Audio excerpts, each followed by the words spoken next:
आमच्या उल्हास माझा न्यूज चॅनलला सबस्क्राईब करा, बेल आयकॉन दाबा आणि पहा उल्हास माझाच्या बातम्या सर्वात आधी आपल्या मोबाईल स्क्रीनवर. डोंबिवलीत निघणार गुढीपाडवा निमित्त शोभायात्रा.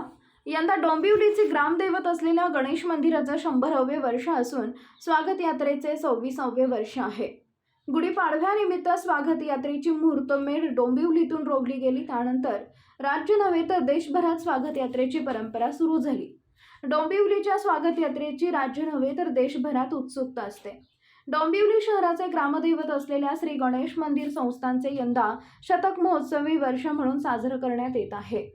येत्या 9 एप्रिल रोजी गुढीपाडव्यानिमित्त दरवर्षीप्रमाणे गणेश मंदिर संस्थानतर्फे भव्य शोभायात्रा निघणार आहे. यंदा स्वागत यात्रेचे 26वे वर्ष आहे.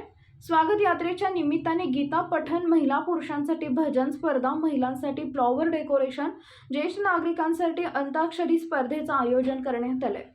6 एप्रिल पासून कार्यक्रम सुरू होणार असून श्री सूक्त पठण, दीपोत्सव, 7 एप्रिल रोजी श्री गणपती अथर्व शीर्ष पठण होईल.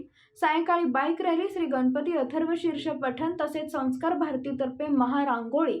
8 एप्रिल रोजी छत्रपती संभाजी महाराज बलिदान दिन. त्यानंतर दिलखुलास उज्ज्वल निकम या विषयावर ज्येष्ठ विधितज्ञ ॲडव्होकेट उज्ज्वल निकम यांची मुलाखत ज्येष्ठ पत्रकार राजेंद्र हुंजे घेणार आहेत. यंदा 9 वर्ष स्वागत यात्रेत सहभागी होणाऱ्या संस्थांना रामराज्य व नागरिकांचे हक्क आणि कर्तव्य ही संकल्पना असणार आहे. 9 तारखेला गुढीपाडव्याच्या दिवशी सकाळी 5:30 वाजता श्री गणरायाची महापूजा, त्यानंतर पालखी पूजन होईल. त्यानंतर पालखी भागशाळा मैदानात नेण्यात येणार.